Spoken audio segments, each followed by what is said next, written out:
Sai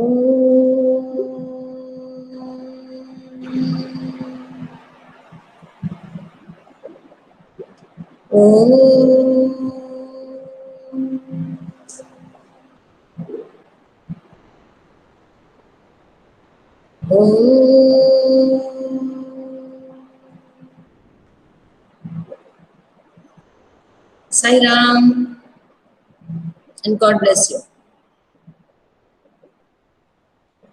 ठीक है Aditi and मोहित सुधांशु और अभी साई राम मैम। साई राम ज्वाइन करना बाकी है कुछ लोगों का। मोहित, पिछली क्लास में हमने क्या किया था, याद है कुछ? मैम फीचर पे डिस्कस कर रहे थे। यस, डिस्कस नहीं, अभ्यास कर रहे थे भैया। हाँ, प्रैक्टिस की थी हमने लिखने की, है ना?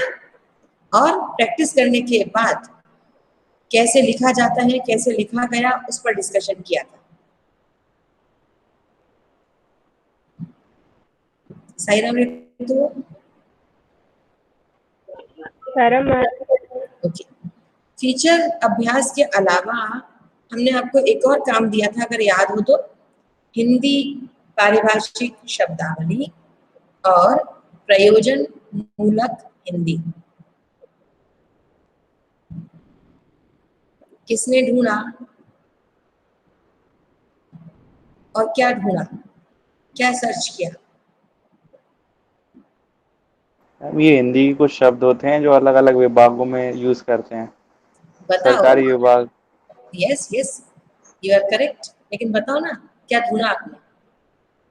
मन से बता रहे हो कि कुछ सर्च किया? मैम सर्च किया था नेट पे। सर्च किया था, फिर इतना सही थोड़ी मिला होगा। और क्या पाया अदिति? कुछ ढूंढा, कुछ पाया? मैम पारिभाषिक शब्दावली पारिभाषिक शब्दों का समूह है। यह विद्वान मंडली द्वारा बनाया जाता है। यह हिंदी शब्दों का संकलन नहीं होता और परंपरा, परिस्थिति और इसके प्रयोग से शब्द और उनका अर्थ जीवित रहता है। शास्त्र विशिष्ट विषय अथवा सिद्धांत के संप्रेषण के लिए सामान्य शब्दों की जगह विशिष्ट शब्दावली आवश्यक होती है। Very good. देखो, कई बार तो आपको हिंदी पढ़ते पढ़ते ऐसा लगता है कि जैसे हम कोई और भाषा पढ़ रहे हैं, किसी और भाषा में लिखा हुआ कुछ पढ़ रहे हैं, इतना ऊपर से निकल जाता है।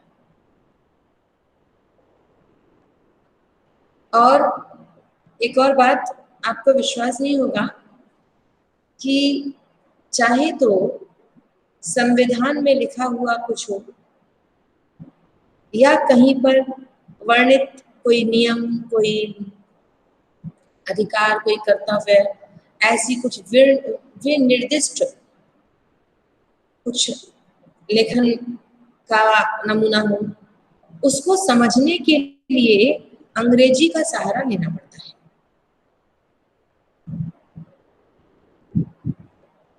उसकी क्लिष्टता को समझने के लिए, उसकी कठिनता को बोधगम्य बनाने के लिए, समझने के लिए थोड़ा सा अंग्रेजी का सहारा लेना पड़ता है। लेकिन जैसा भी अदिति ने पढ़ने का प्रयास किया, समझाने का प्रयास किया कि जो पारिभाषिक शब्दावली है हिंदी की, नाम है हिंदी की पारिभाषिक शब्दावली, तो पहले तो इसे आप समझ लीजिए, क्योंकि अभी ऋतु, नरेंद्र, सुधांशु और अभी काजल है नहीं, और मोहित, आप सबको भी ढूंढना है इसके बारे में। जब आप सब ढूंढेंगे, आप सब जब संकलन करेंगे, तब हमारे पास ज्ञान की विविधता आएगी, ज्यादा बातें हमारे पास आएंगी। तो जैसा भी अदिति ने कहा कि हिंदी के ही शब्द होंगे, ऐसा नहीं है। इसे आप ऐसे मान लीजिए कि मानक शब्दावली। क्या बोलेंगे? मानक शब्दावली। मानक का मतलब है हिंदी के पत्र व्यवहार में हिंदी को कार्यालयी स्तर पर प्रयोग करने के लिए कुछ शब्दों को, चाहे वो आंग्ल भाषा के हों यानी अंग्रेजी के हों या किसी अन्य भाषा के हों, उसे हिंदी के शब्दों के समान ही स्वीकार मिला हुआ है। इसे हम हिंदी शब्दावली ना कहकर कहते हैं हिंदी पारिभाषिक मानक शब्दावली, यानी स्टैंडर्डाइज्ड जो एक लिस्ट है कि आप जैसे देखिए कलेक्टर शब्द है, कलेक्टर शब्द अंग्रेजी है या हिंदी है?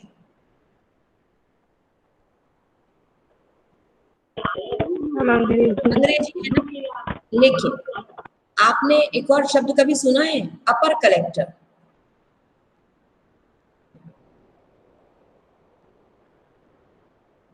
कलेक्टर से जो छोटा है ना, कलेक्टर में जो ये जो पद क्रम, इसे हम बोलेंगे पद क्रम, कलेक्टर, अपर कलेक्टर। तो आपको जब हम हिंदी, अभी देखो थोड़ा सा आप अभी 11th से नीचे आ जाओ, 10th वाले लेवल पे आ जाओ, 9th वाले लेवल पे आ जाओ, आपको ये समझाया जाता है, आपको ये बताया जाता है कि हिंदी के शब्दों में हिंदी के उपसर्ग लगते हैं, संस्कृत यानी तत्सम शब्दों में तत्सम यानी संस्कृत के ही उपसर्ग लगते हैं और प्रत्यय लगते हैं। अरबी फारसी के शब्दों में अरबी फारसी उपसर्ग प्रत्यय लगते हैं। जैसे वजह, तो क्या बोला जाता है? बेवजह। आपने एक और शब्द सुना होगा, बिला वजह, जबकि हम लोग ऐसा बोलते हैं बिला वजह, तो बिला वजह का मतलब भी वही है कि बेवजह परेशान न करो। वजह माने किसी कारण से आप मुझे परेशान कर रहे हो, बेवजह परेशान ना करो यानी अकारण परेशान मत करो। तो जब मुझे कहना है कारण, तो बेकारण नहीं होगा, कारण में बेकारण नहीं होगा, अकारण। वजह, वजह का अवजह नहीं होगा, बेवजह। इज्जत, बेइज्जत। सम्मान, असम्मान। ठीक है, सम्मान का बेसम्मान नहीं हो सकता, इज्जत का अइज्जत नहीं हो सकता। आई जस्ट वॉन्ट टू से कि तत्सम शब्दों में तत्सम उपसर्ग और प्रत्यय लगते हैं, तद्भव शब्दों में तद्भव उपसर्ग और प्रत्यय लगते हैं, अरबी फारसी शब्दों में अरबी फारसी उपसर्ग प्रत्यय लगते हैं। ठीक है, अंग्रेजी शब्दों में अंग्रेजी के उपसर्ग प्रत्यय लगते हैं। लेकिन हिंदी मानक शब्दावली में कुछ शब्दों में भले वो शब्द अंग्रेजी के हों, हिंदी के उपसर्ग जुड़े हुए हैं और वो मान्य है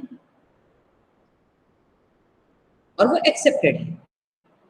हम ये नहीं कह सकते अरे तुमने ये हिंदी के शब्द में अंग्रेजी का उपसर्ग कैसे लगा दिया या अंग्रेजी में हिंदी का कैसे लगा दिया। वो लगाना नहीं चाहिए था, नहीं लगना चाहिए था, लेकिन प्रयोग होता गया और लोगों ने उसे स्वीकार कर लिया। जैसे कंप्यूटर शब्द है, कंप्यूटर की वजह के स्थान पर यदि हम संगणक का प्रयोग करेंगे तो बहुत बड़े वर्ग को समझ नहीं आएगा।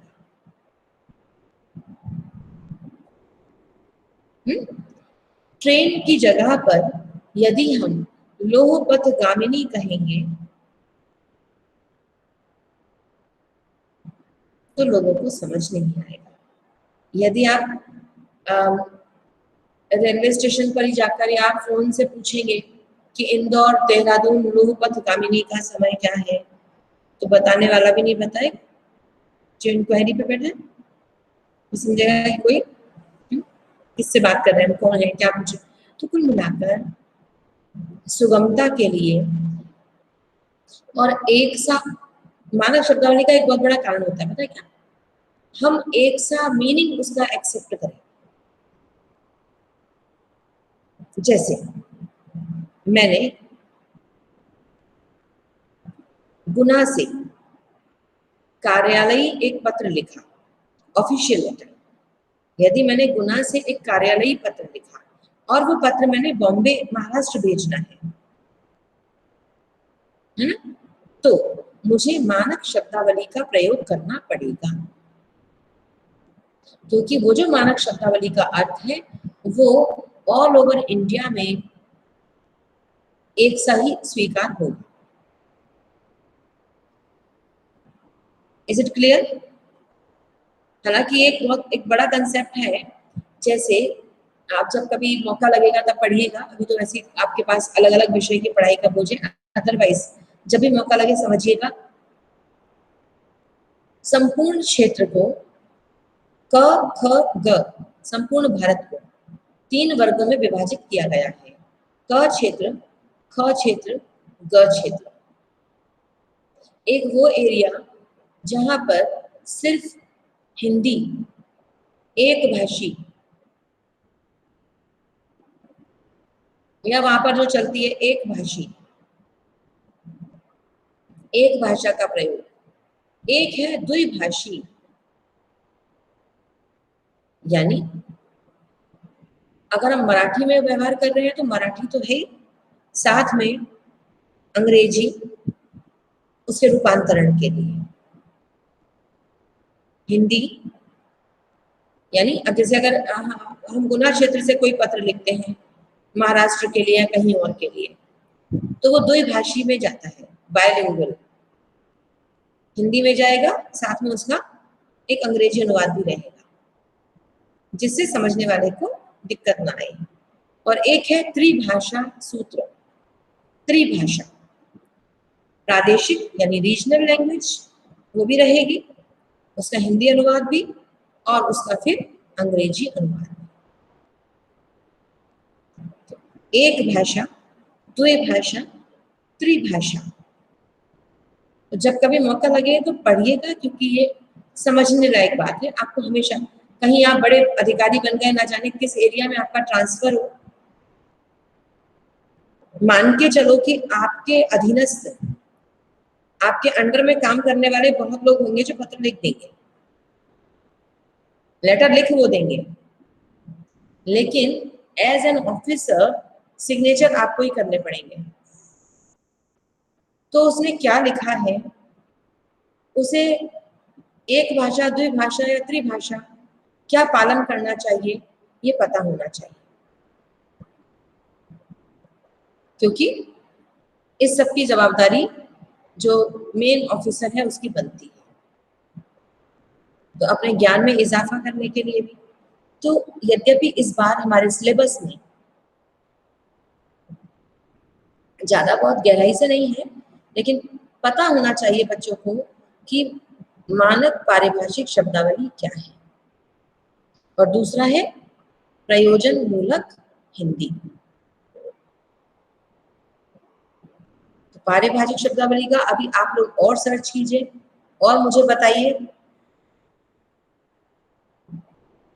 और अगली क्लास तक सभी बताएंगे। और एक और हमें आपसे शिकायत है, पिछली क्लास में फीचर लेखन का अभ्यास हुआ था, सब बच्चों में से केवल काजल ने मुझे फीचर लिख के भेजा है। मैंने आपसे कहा था हमने फीचर की शुरुआत की थी क्लास में, यदि आपको याद हो तो मैंने कहा था इसे कंप्लीट करके आप व्हाट्सएप ग्रुप पे या पर्सनल विंडो पे भेजेंगे, आपने किसी ने भी नहीं भेजा।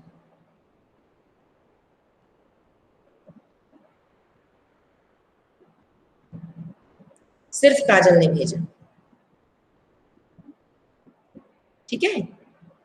तो आज आप लोग, हमने जो चर्चा की थी वो फीचर कंप्लीट करके आप भेज दीजिए, आज मुझे ग्रुप में ही भेज दीजिए, कोई दिक्कत नहीं। और दूसरा आज का इम्पोर्टेंट टास्क है कि आप लोग पारिभाषिक शब्दावली और प्रयोजन मूलक हिंदी तो आप भले लिख लीजिए, प्रयोजन मूलक हिंदी का अर्थ क्षेत्र, उद्देश्य। अर्थ, क्षेत्र, उद्देश्य, विशेषताएं, बस इतना आपको संकलन करना है। प्रयोजन मूलक हिंदी क्या है, किसे कहते हैं, इसकी क्या विशेषताएं हैं, इसका क्या स्कोप है,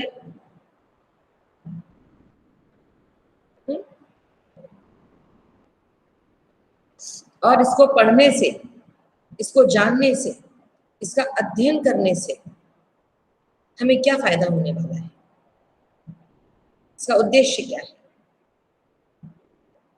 अगली क्लास में हम आपसे चर्चा करेंगे। अभी भी यदि किसी को पता हो तो बताएं, प्रयोजन मूलक हिंदी क्या है, एनी आइडिया?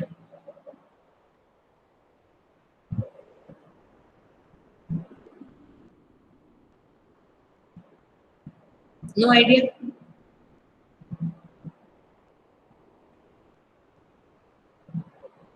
चलो कोई बात नहीं, नहीं पता है तो कोई बात नहीं, आज आप पता करोगे फिर अगली क्लास में बताओगे, ठीक है? और बताइए, और कोई डाउट? फीचर लेखन अब सबको समझ आया है या नहीं अभी भी? मैम मेरा नेटवर्क कनेक्शन बार बार बीच में जा रहा था तो मैं सुन नहीं पाई।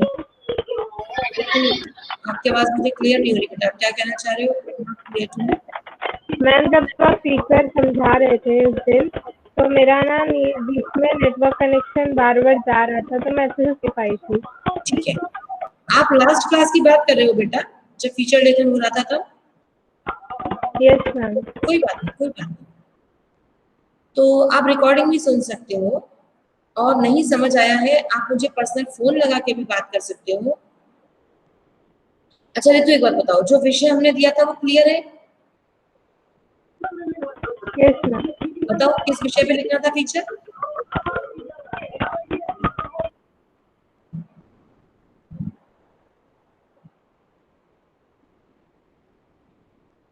रितु किस विषय पे? अच्छा भूल गए, चलो कोई और बता दो रितु को, मोहित भैया, नरेन, कोई भी बता दो। अंतर संतुष्टि करके कुछ था।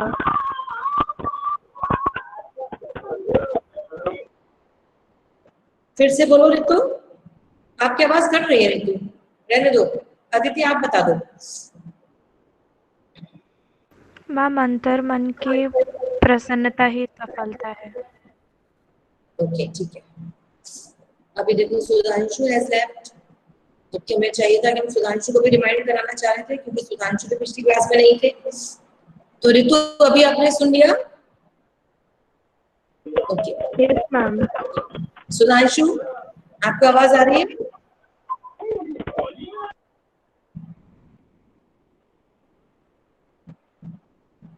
चलो नहीं आ रही शायद। ओके चलिए अब चैप्टर वाइज बात कर लेते हैं। यहाँ तक तो हमारी ये बात हो गई मैम और चिंता फिक्र की बात नहीं है, बस आपको सर्च करना है प्रयोजन मूलक हिंदी या हिंदी की पारिभाषिक शब्दावली, हम आपको सेंड कर देंगे, लेकिन आपकी खोज के बाद, अभी नहीं, जब आप सब अच्छे से प्रयास करके डिस्कस कर लेंगे उसके बाद फाइनली मैटर जो है वो मैं आपको सेंड कर दूंगा।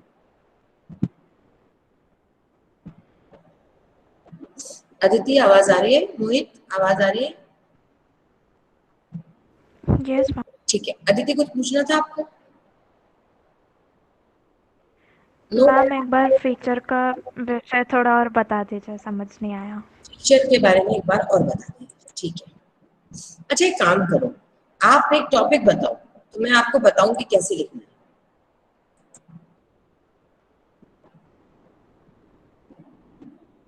नहीं मैम ये वाला टॉपिक बस समझा दीजिए। कौन सा टॉपिक?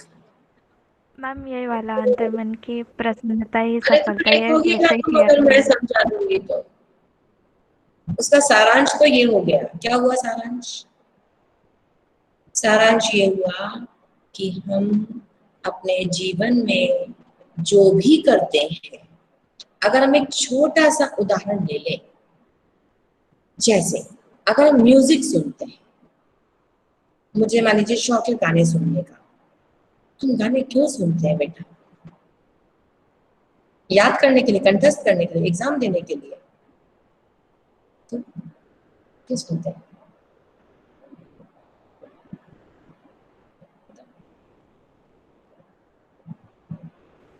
अच्छा लगता है। बताओ, डिस्कस करो, बताओ क्यों सुनते हैं? मूड रिफ्रेश करने के लिए। मूड रिफ्रेश क्यों करना चाहते हैं? मूड रिफ्रेश करते हैं, इसमें आजकल तो ये कंप्यूटर डिवाइस में भी रिफ्रेश मांगता है, जब तक इसको रिफ्रेश नहीं करो ये भी अच्छे से नहीं चलता।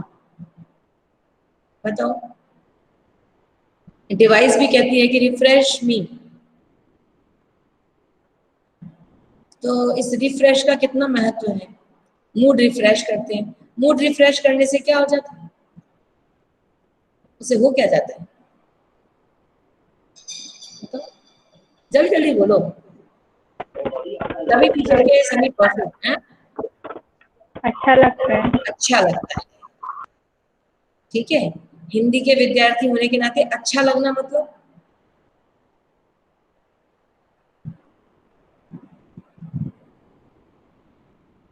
अच्छा, इंग्लिश में बताओ इसी को, अच्छा लगता है। मैम स्ट्रेस कम होता है। हाँ? मैम स्ट्रेस कम होता है। नहीं समझ आया, प्लीज रिपीट। स्ट्रेस कम होता है मैम। स्ट्रेस फ्री, मैंने कहा इसको इंग्लिश में ऐसे बताओ कि अच्छा लगता है। Feels good. Feel good, okay. और मोहित भैया आप चुप क्यों बैठे हो? Why are you silent? अच्छा लगने का मतलब क्या? जब हमें कुछ चीज अच्छी लगती है तो अंदर से क्या महसूस करते हैं? डांस करना अच्छा लगता है, संगीत सुनना अच्छा लगता है, ड्राइंग बनाना अच्छा लगता है। आप जब स्वयं कोई बहुत अच्छी सी ड्राइंग बना लेते हो, आपके इमेजिनेशन में जो भी कुछ आ रहा था, जब आप उसे पेंट ब्रश या स्केचिंग के माध्यम से कागज पे उतार देते हो, फिर कैसा लगता है? जब खुद आपके मुख से निकलता है वाव, वाव रितु वेल डन, वाव अदिति वेल डन, वाह नरेंद्र वेल डन, तो ये वाव खुद के लिए निकलता है ना, तब उसका मतलब क्या? What you feel? अंतर मन प्रसन्नता। डायरेक्ट टॉपिक पे आ गए, अंतर्मन की प्रसन्नता। कुल मिलाकर जब हमें कुछ अच्छा लगता है तो हम मजबूरन जबरदस्ती नहीं मुस्कुराते, अंदर से एक उल्लास आता है, अंदर से स्माइल करने की इच्छा होती है। और एक होता है कि जबरदस्ती आपको डांट के पिटाई लगा के कहा जाए प्लीज स्माइल। एक वो स्माइलिंग है कि आप रो रहे हो और मम्मी ने कहा कि जब तक मुस्कुराओगे नहीं ये चॉकलेट नहीं मिलेगी, तब कैसे मुस्कुराते हैं?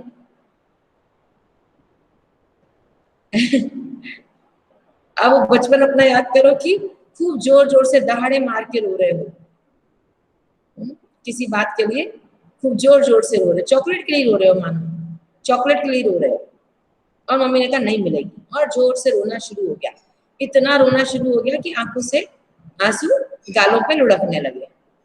अब कहा गया चल अच्छा ठीक है, देख ये रही चॉकलेट मिलेगी, पहले रोना बंद कर। अब रोना कैसे बंद हुआ होगा? अंदर तो दुख भरा हुआ था बहुत जोर से, और जबरदस्ती चेहरे पे दांत दिखा दिए, तो वो प्रसन्नता नहीं है।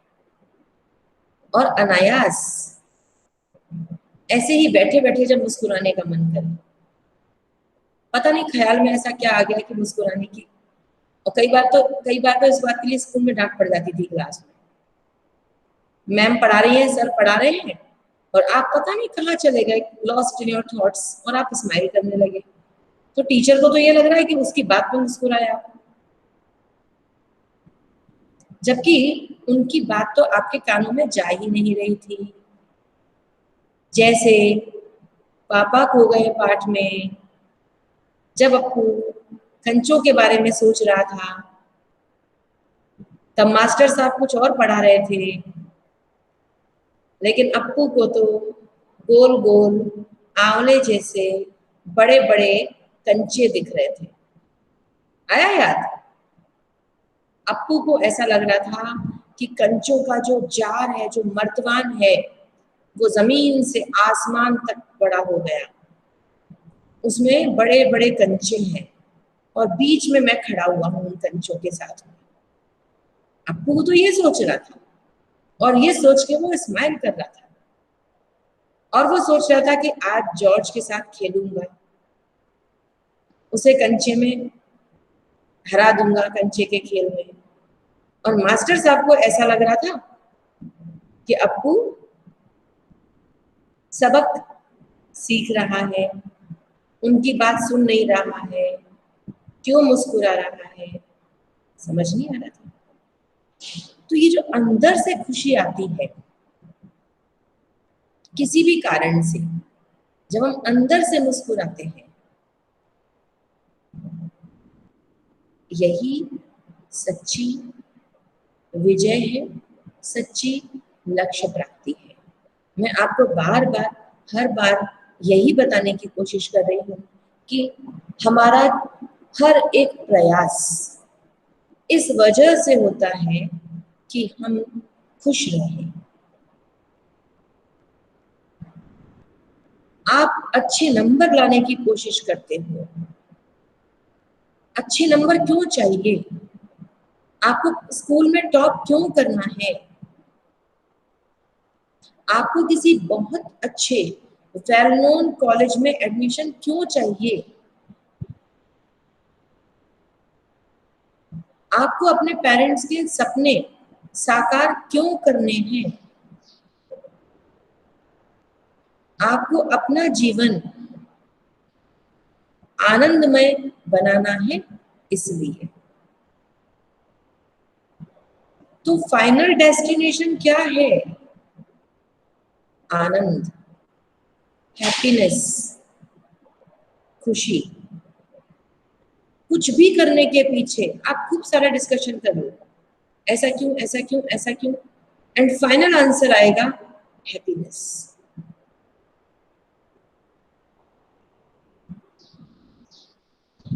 जब आप 10th में थे, जब आप 9th में थे, अगर आपको ध्यान हो, जब आप 9th में थे तो आपके आगे, आपकी आंखों में, आपके दिल में, आपके पेरेंट्स की निगाहों में एक बहुत बड़ा सपना था कि मेरा बच्चा, मेरी बच्ची 10th अच्छे से पास कर ले। 9th में ये सपना शुरू हो गया था। 9th में ही हम टीचर्स भी और पेरेंट्स भी कहने लगते हैं, बेटा 9th में आए हो, याद रखना 10th में आने वाले हैं, है ना? तो ऐसा लगता था कि 10वीं का एग्जाम अगर हमने अच्छे से पास कर लिया, बस उसके बाद तो फिर कुछ करना ही नहीं है। जिंदगी का टारगेट ही वही है। और अच्छे नंबर नहीं आए तो मुझसे ज्यादा बदनसीब कोई नहीं है। ठीक है, अब 10वीं तो हो गई, भूल गए उसको, उस ग्रेड, उस सफलता, उस परसेंटेज को ही भूल गए अब, क्योंकि अब बड़ा चैलेंज है 12th। और जैसे ही 12th में अच्छे नंबर आ जाएंगे भूल जाओगे, फिर लगेगा बड़ा सपना है अच्छा कॉलेज मिलना, सही दिशा मिलना। अच्छा कॉलेज मिल गया, ग्रेजुएशन हो गई, पीजी हो गई, अब टेंशन, अब 10th ऐसा लगेगा जैसे छोटे से बच्चे के हाथ में खिलौना। अरे 10th तो पता नहीं कैसे हंसते हंसाते हो गया, मुश्किलें तो अब शुरू हुई है। लक्ष्य किसे कहते हैं, टारगेट किसे कहते हैं, ये तो अब सामने आया है। तो कुल मिलाकर जीवन का हर कर्म, हर कार्य हमें लक्ष्य प्राप्ति को की ओर इशारा करता है, लेकिन प्रत्येक कार्य के, प्रत्येक लक्ष्य के प्राप्त होने पर जो हमें मिलता है वह है आनंद, वह है खुशी। तो क्यों ना हर कार्य को करने का तरीका ही हम प्रसन्नता को बना लें। क्यों ना प्रसन्नता की प्राप्ति को ही हम हर दिन का टारगेट बना लें। क्यों ना हम ये संकल्प कर लें, every day I will start my day with a true smile. अच्छा, आप लोग पियर्स वाला ऐड देखते हो? पियर्स वाला,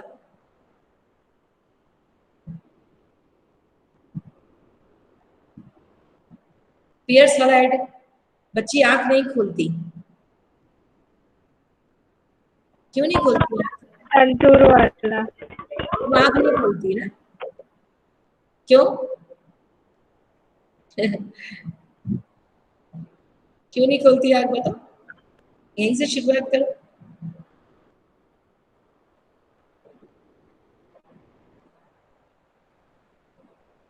वो अपनी आंख कब खोलना चाहती है? जब वो उसकी मम्मी दोस्तों के सामने आ जाएगा, जब उसकी मम्मी का चेहरा उसके सामने आएगा। वो अपनी आईज को पियर सोप से ऐसा ढकते हुए, ऐसे वो अपने आंखों को छुपाते हुए आती है। फिर मम्मा को देख के बोलती है कि आपका चेहरा मेरे लिए लकी है। I want to start my day with the smiling face of my mamma. ठीक है, तो ऐसे ही हर एक को अपने दिन की शुरुआत उस स्मरण के साथ, उस ध्यान के साथ करनी चाहिए। चाहे वो आपके सामने हो, चाहे वो ईश्वर हो, चाहे वो आपकी मम्मी हो, पापा हो, भैया हो, दीदी हो, आपके गुरु हो, कुछ भी हो, जिनका ध्यान करने से आपको अच्छा लगता है। Always start a day with a smile, क्योंकि सच्ची प्रसन्नता ही जीवन का लक्ष्य होना चाहिए। किसी कार्य को पूर्ण जब हम कर लेंगे तब हमें सफलता मिलेगी, ऐसा सोचने के बजाय हमें यह संकल्प करना चाहिए कि मैं हर कार्य को प्रसन्नता पूर्वक करूंगी या करूंगा। आपको इन दोनों बातों में अंतर समझ में आया? जब ये काम हो जाएगा तब मैं मुस्कुराऊंगी, तब मैं खुश होंगी। और एक है, इस कार्य को करते समय मुझे बहुत अच्छा लग रहा है, I am feeling too much happiness.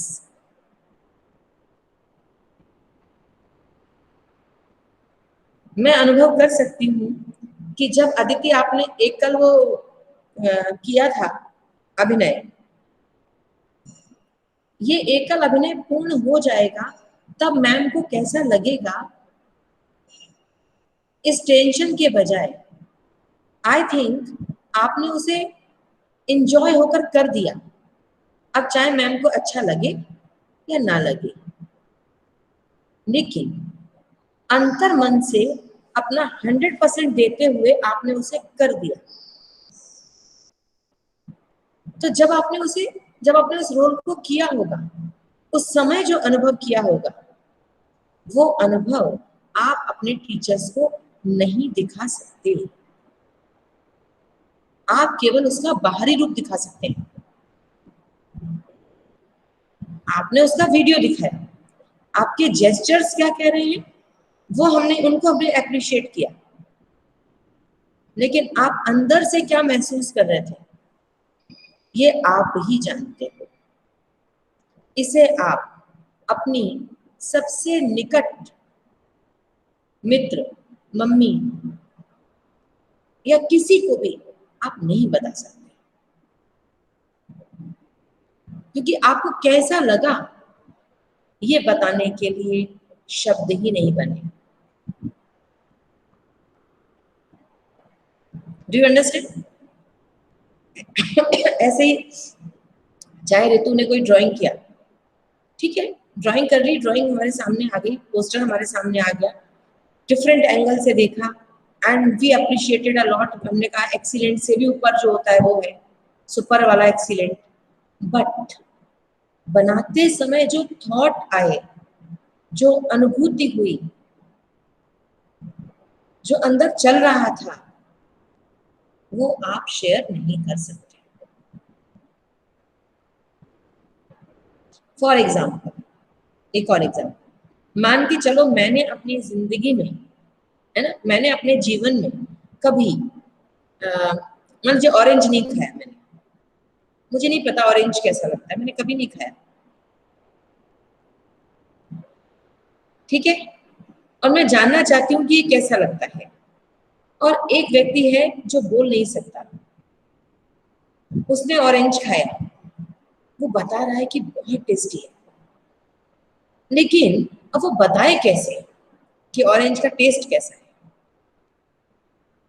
थोड़ा सा खट्टा होता है, थोड़ा सा मीठा होता है, ऐसा वो लिख के कह सकता है, चलो वाणी है तो बोल सकता है, बट ठीक है, थोड़ा सा खट्टा होता है, थोड़ा सा मीठा होता है, मगर कैसा होता है?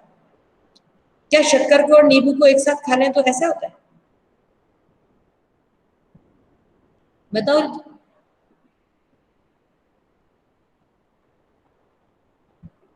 बताओ Narendra, Aditi, can you explain कि ऑरेंज का टेस्ट कैसा होता है? और मैंने कभी खाया नहीं, मुझे पता नहीं कैसा होता है, कैसे बताओगे कि ऐसा होता है? बहुत आसान सा सवाल है, कोई बड़े कोई कठिन सवाल तो मैंने पूछा नहीं। लेकिन हाँ, यस ऋतु, एक्सप्रेशन के थ्रू, क्या एक्सप्रेशन के थ्रू, एक्सप्रेशन के थ्रू कैसे बताओगे? बता, मुझे महसूस हो जाना चाहिए, मेरे मुख में वो टेस्ट आ जाना चाहिए, मुझे फील हो जाना चाहिए ऐसा होता है। मैंने कभी खाया नहीं है, मैं बार बार कह रही हूँ, मैंने कभी खाया नहीं। सेम टेस्ट जो ऑरेंज का होता है, सेम टेस्ट मुझे पता चल जाए, I think it's not possible. क्यों? क्योंकि जो खाता है वही जानता है। इसी तरह से सच्चा आनंद बताया नहीं जा सकता, जो अनुभव करता है वही जानता है। अब आप फीचर लिखेंगे और भेजेंगे। अभी भी अगर कसर रह जाएगी तो फिर हम डिस्कस करेंगे। डन? तो 3 आपके काम हो गए, फीचर लिखना है, प्रयोजन मूलक हिंदी पता करना है, पारिभाषिक शब्दावली के कुछ शब्दों का संकलन करना है। परिभाषा तो आज अदिति ने दे दी, लेकिन आपको कुछ अच्छे शब्दों का संकलन करके डिस्कस करना है अगली क्लास में। ओके, ठीक है Narendra, is it clear? Okay, yes ma'am. Okay, चलिए शांति पाठ करें।